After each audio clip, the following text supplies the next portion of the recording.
Coming up next on the Jeff Crilley Show, we'll learn some lessons in stick-to-itiveness from the co-founder of Teladoc. That's just ahead.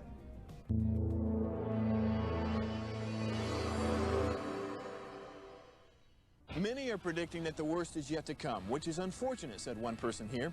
Until now, they've enjoyed the reputation of being the nation's icebox. Watched a burglar in his home this morning by webcam. As a journalist of over 25 years, stories are what make my world turn. Reporting live from the Dallas newsroom tonight, Jeff Crilley, Fox 4 News. But in 2008, I took the jump from my familiar life and started a PR firm from my home. We're talking about anyone with a camcorder like the one I'm using becomes a television network. We started slowly growing the company, and we now have over 100 clients, and we've branched into the world of live digital broadcasting. I now own 8 different TV studios and have a huge team, and the stories that I now get to share are sometimes the most important of my life. Life has a funny way of coming around full circle. This is the Jeff Crilley Show.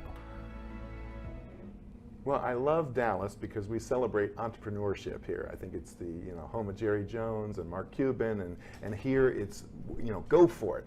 But it's often been said that if you knew all the barriers that you would face in getting a company off the ground, you wouldn't do it. And so we celebrate people who kind of blindly charge into the great abyss of entrepreneurship on this show. And Michael Gorton, good friend, co-founder of Teladoc. Yeah. Thanks for coming on the show. Thank you. It's a pleasure. A great one, Mark Crilley. Well, let me ask you this. So Teladoc, this started on a mountain climb. Yeah. Dr. Brooks and I were climbing Kilimanjaro, and he had this great idea called Cyber Medical Services. but it became Teladoc. The name was terrible. The idea changed everything. Were you early to the game? I mean, when you think about it, now everybody understands telemedicine. At that time, this is 2002, did it seem like you were from outer space? Yes, we were definitely from outer space. People told us we'd go to prison. They came in with badges and told us, it was a nightmare. But the beginnings go all the way back to the 60s. A guy named Jay Sanders created the idea and thought, I'm going to change the world. And he waited and waited and waited and worked, and he's called the father of telemedicine now, and he calls me son. Wow. Because 1967, I think it was, till 2002 is when we started Teladoc, but it was the Wild West in 2002.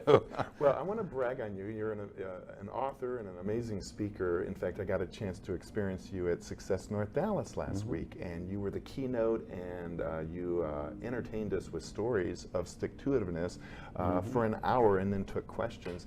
I was not aware of the journey of getting it off the ground until I heard you speak. Tell us more about the obstacles you were facing. Well, so the part of the battle was that the boards of medical examiners, who basically control physicians in the 50 states, they did not like the idea that a doctor would treat a patient they've never touched. And so that's where, when we went and visited with them, they would say things like, if you build this, you will go to prison. And it's, for an entrepreneur, that's like, okay, let's figure this one out. For my doctor co-founder, it was like, pick him up off the floor. Come on, Byron, you can do this. We can get through this. So, and it wasn't just in Texas. It was in another state as well. Oh no, there were 17 states. Oh my goodness. I don't like to mention them by name, but one of them hired an actor to try and trick our doctors. One of them spent all day listening to physicians that had done all kinds of atrocious things, getting their licenses back, and said no to our Boy Scout. Wow. Yeah. Now, a lot of entrepreneurs at a certain point would say, okay, I keep hitting my head against this wall. Maybe I should choose an easier, and you've been the founder of a number of companies now. There are probably easier ways to make a buck than Teladoc was in the early days. Yeah. Well, that's true, but I tell you, remember that old song, I Want a New Drug? Mm-hmm. So my version of I Want a New Drug is the one that makes me feel like we feel when we change an industry, when we create something new. So, it does something to you, and you get this kind of like, oh, I got to do this again. You were saying during the speech that you were trying to get help from friends, and a lot of the friends that knew you and would absolutely go to bat for you were scared of going up against the medical board.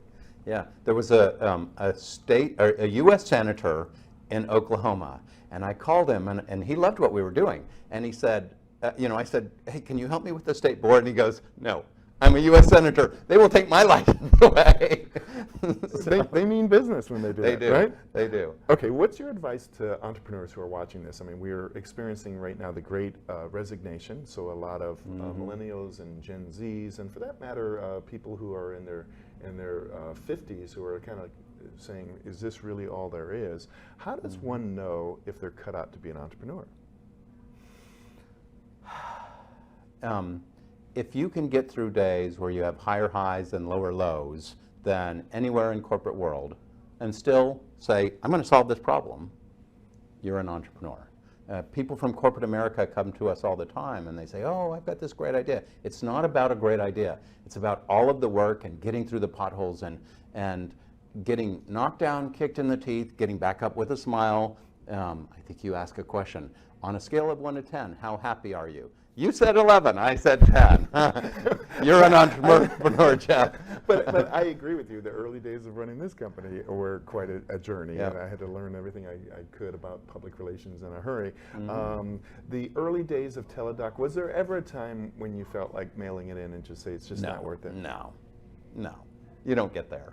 I mean, one time I'm sitting in my office and my admin comes in, I'm in a meeting. She comes in and she goes, I need you up front. And I go, I'm in a meeting? And she goes, the DEA is here with guns and badges. And I go, I'm coming up front.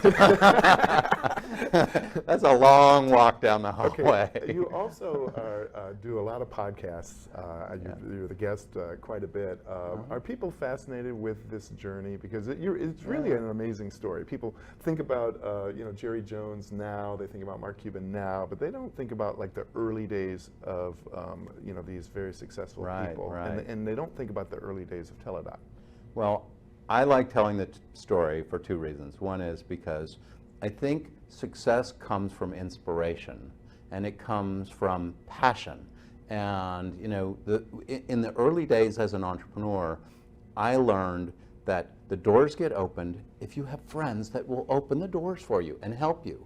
And so the other thing is those great entrepreneurs who helped me way back then always said, you've got to give back.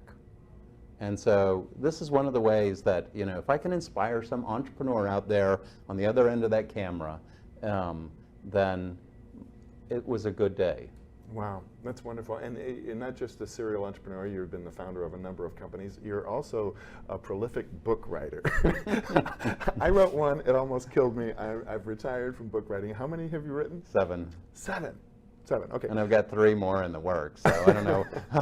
Well, we don't have time to go into all of the titles, but one that I'm fascinated with is Forefathers and Founding Fathers. Right. Tell us about that.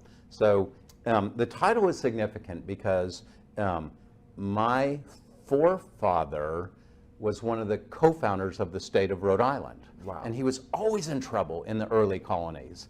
And read the book. It's a great story. I only knew a tiny bit, but the interesting thing is the ideas that were created in Rhode Island actually became the United States.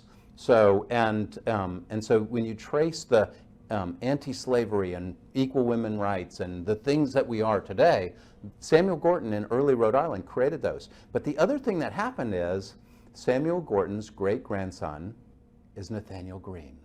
Nathaniel Greene is really the guy who won the War of the Revolution. George Washington sent him to the South because we were getting our butts kicked by Cornwallis. And Greene never won a battle, but he wasted Cornwallis and pushed him right into Yorktown, where Washington finished it off. Wow. And one of the things that you talk about in the book is kind of the entrepreneurial spirit of the early settlers, because to be able to take the risk of leaving kind of a comfortable life in Great Britain to come to the U.S. Yeah, well, so we would probably look at London of the early 1600s and go, ooh, I don't want to live there. But when I think about the people who left those cobblestone streets and baked bread and things like that to come to, wow, this new wild wow, those guys were entrepreneurs. Well, you pointed out that we didn't even have, candlelight. Well, most families didn't, right? So like when it got dark, it was over. Yeah, you were done. Go to bed. You can't see anything. And bathing was Oh boy, a couple times a year. Eee. But I like that, because when you think about, I'm a proud Texan, and I think if you think about the people who decided to go west, to locate to Texas, it's kind of in our DNA. I mean, do you think part of the reason that you're an entrepreneur is it's in your blood? Oh yeah, yeah. I grew up poor, but I think it's got to be in your blood. Maybe some people can never become entrepreneurs, no matter how hard they try. Now, you're a proud husband and father. Any entrepreneurs in the family? Oh my gosh, yeah. Are you kidding me? Shelley puts me to shame. I mean, she started this pet business, and it's just insane. I mean, every single day she goes, oh yeah, I got new customers. It's just love it. Doubling. The kids, I mean, did any of the kids have an appreciation for what it took to get Teladoc off the ground? Did they see that part of you? I don't think so. Yeah. You're a really good corporate culture person, and so you understand that you have to keep everybody up all the time and happy. And some things you just gotta don't let them see this, because if they did, they might have a different perspective. But yeah. Well, we've only got about a minute left. So what thoughts do you want to leave the audience with? I mean, if that person is saying, should I stay or should I go? Should I leave this comfy job for the great world of entrepreneurialism? Is it worth it? Yeah. It's kind of like we were saying. It is that new drug. It is changing the world. Is worth it if you can do it. But the reality is, it's about passion and persistence. You've got to have those two P's. Wow. This has been a fascinating talk, and we're going to have you back again soon. We're going to end with your website, which is forfathersandfoundingfathers.com. Michael Gorton, thank you so much for coming on the show. Jeff, appreciate it. Awesome. That's it for now. We'll see you next time.